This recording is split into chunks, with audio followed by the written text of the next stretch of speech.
તું ગાય કે ના ગાય એનાથી મને કોઈ મતલબ નહીં. કેમ કે ગાતા શીખવાડ્યું હશે ને તો મેં માતા શીખવાડ્યું હશે ભયા. મારી ચોપડીના રોમ છે. પણ વેરાનો સમય વળી જવાનો હો ભયા. આનાથી 4 ગણું થશે ને તો મારી મેળીના રોમ છે અને મારી શીખોતરના રોમ છે. વાત જુદી હોય,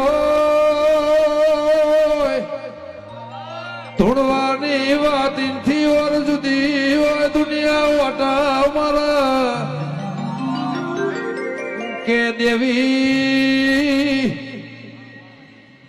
મરજીનો માલિક શું, દીપોનો દાસુ બાકી જગત વાટા મારા. એ મારી લે મુંટેડા વાળી સિવાય કોઈના તરાજવા તોલતો નહીં વગા. જય સોનસોનવાડી